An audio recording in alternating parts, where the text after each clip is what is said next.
Hello guys, welcome to Africa's Healthy Choices again. My name is Samuel. Always a pleasure to be with you. And today we are talking about something very important, and this is oils. One of the things that are killing us a lot are oils.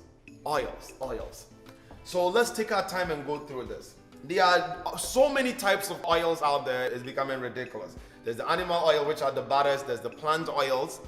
And many years ago, just about 50 or so years ago, we discredited animal oils because they had too many trans fat, they had too many saturation in it. And then there came the vegetable oils. The vegetable oil meaning the plant oils, which were not so saturated. That means saturated means it has too many, the chemical structure is too rigid, or it is too hard. When it gets in the cell, it disrupts it and brings along a lot of diseases. So everybody went to vegetable oils. And then came these seed oils. So plant oils, you can pretty much get oil out of any plant.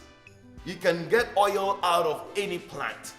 But it depends on where you are getting it and how you are getting it. I have these oils here. This is the mazola oil, the corn oil. And this is a vegetable oil, which is actually, if you turn the back, it is soya bean oil. And then there's the pure canola oil. Now, my brothers and sisters, the seed oils are not good.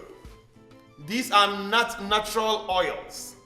These are artificially manufactured oils. Take something, for instance, corn oil. We use a lot of corn in Africa or wherever we came from. And whenever have you done, say, banku or kenke and all of a sudden seen oil on top of the cocoa or the banku? It never happens.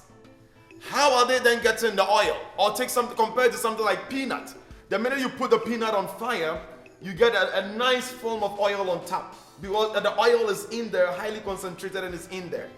Corn is not a meaningful source of oil, so how is the oil being obtained? And I want to tell you that it goes through a rigorous process.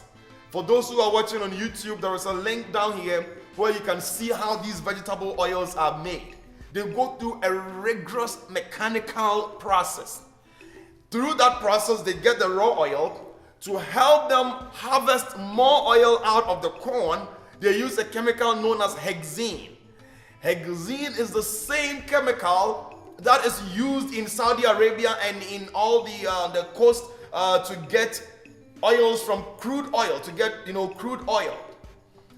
How can you use something that is used for gasoline, that is used to harvest gasoline from crude oil, and then use it to harvest something that we are eating? They'll say, oh, we are going to take the oil out. You cannot take it out. It is in there. We're going to take the hexene out. You can't. Hexene is actually very harmful to your health, has been associated with all kinds of neurological and some even cancers. So that is one of the bad things. After you harvest the oil looks dark like crude oil, so they bleach it. They take it, and you see all of this. This is a Discovery Channel tube, Discovery Channel video, where they actually tell you that these oils are bleached. So this nice fresh color you are seeing, that is not from the corn or the soya bean. That is from the bleaching. After it is bleached, it stinks. So what do? They deodorize it. So what you end up with is a lab manufactured oil that is absolutely not good for you. What is more, it contains too much omega-6. Omega-6, as we will find out later when we go to the cancer-causing food, every oil comes in with omega-6 and omega-3. The one we need to protect our brain from strokes and our heart from heart attack is omega-3. But then these oils are coming in with a high concentration of omega-6, which is competing against the omega-3. So you take the oil and you think it's good, and you end up not even getting enough omega-3 in there. Or you eat it with fried fish, which contains a good source of omega-3, but because you are using these oils, you are going to compete the omega-3 with the omega-6 from here. Not a good idea. So my advice, absolutely stay away from these oils. I'm going to put them, including canola oil. Canola oil looks really good on paper, but it is not the best oil. So I strongly advise against canola and all of this. I have recommended canola in the past because it looks good. Not anymore. It's still a vegetable oil from Canada. It's actually from the seed called the rape seed. I don't know why you came up with the name of a seed called rape. They are so bad, I want to get them off the table. And then I come to the oils that I recommend. These are all natural oils. This is the coconut oil, this is the peanut oil, and this is the olive oil. Now listen to me very carefully. The olive oil, I always advise you to get extra virgin olive oil. Extra virgin means you get it fresh out of the plant. You don't process it too much. Olive oil should be used as the Italians use it. Use it raw. Do not fry it. The minute you fry the pure virgin olive oil, you break the double bonds. And when you break the double bonds, you form free radicals. The olive oil all of a sudden becomes toxic. And that is not a good idea. So I say use olive oil raw. Take a little tablespoon, put it on your as a salad dressing. Some people use it as a salad dressing. Some people put it directly on their bread. You can use it to fry an egg. Do not use it to fry chicken or fish or anything like that. You are destroying all the nutrients in it, and you make it you generate some free radicals. Otherwise, this is an excellent source of omega-3, a lot of monosaturated fatty acid, which brings down your bad cholesterol, increases your good cholesterol, good protection for the heart and the brain. Absolutely love it. Use it the right way, olive oil. So then, which oils can you use for deep frying? Which are the oils that you can use for deep frying? And it is these two. There's a third one which they don't have in America, which is the palm kernel oil. Believe it or not, yes. The palm kernel oil, which Africans disregard as the oil for poor people. But it is one of the most stable oils that can resist high temperatures, and it doesn't decompose. If you leave it because it has a lot of saturation, it doesn't decompose. These oils are the plant oils that are very saturated. Saturated means they don't have the double bonds like these, so they stay fresh for a very long time. That is actually the reason why coconut oil will be solid in room temperature. Only in room temperature. The minute you increase the temperature a little bit, it becomes oil. Now, you can use the coconut oil or the peanut oil for your stews, to fry anything you want to fry. The coconut oil has a lot of coconut smell in it, so people do not really like it for stews. That is fine. If you don't like the smell, which I do love it because I think it's a fresh Caribbean smell, you can always go for the peanut oil. And the peanut oil is also a natural form of oil. It's not tempered with like these other oils that we got rid of, and they resist high temperatures. All the oils, no matter which one you look at, comes in with about 120 calories. This is about 120 calories per tablespoon. Per a little tablespoon, you put the oil in a bunch of calories. So when you're making your stews, use just a little bit. For instance, this is a quarter of a cup, which is 4 tablespoons. If you can see it, a small little quarter of a cup, 4 tablespoons. So just by putting this in my stew, it's 480 calories. Now, we are saying we are cutting 500 calories a day. So if this is 480 and you get rid of it, you don't even put it at all in your stew, you save yourself 480 calories.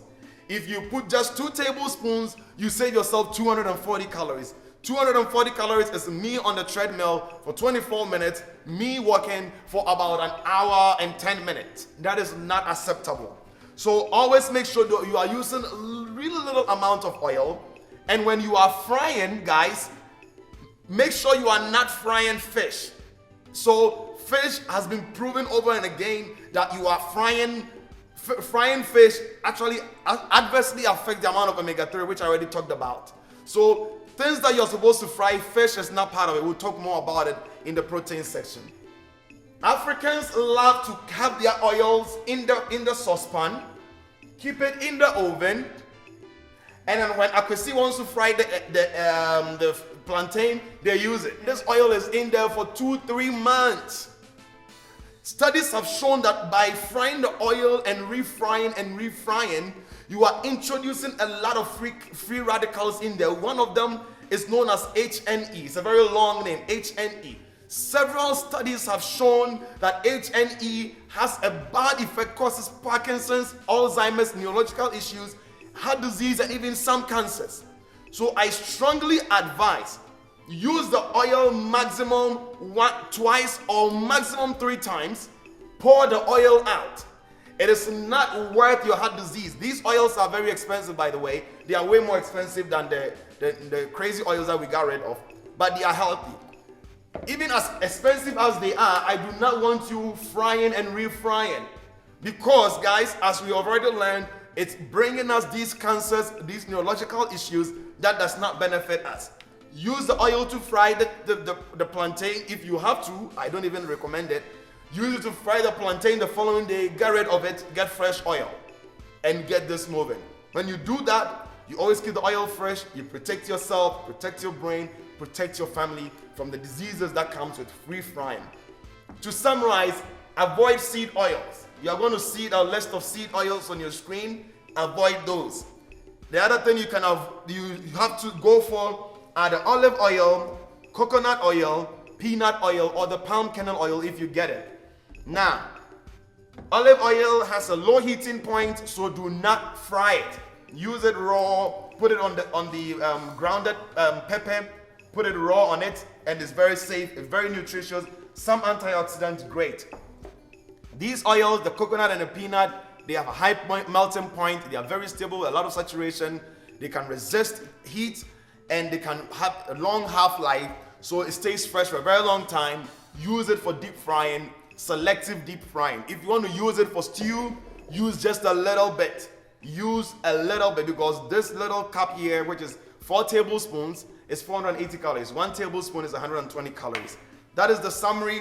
That is it for oils. Thank you very much as always. I want you to, as I always say, like this page, our Facebook page.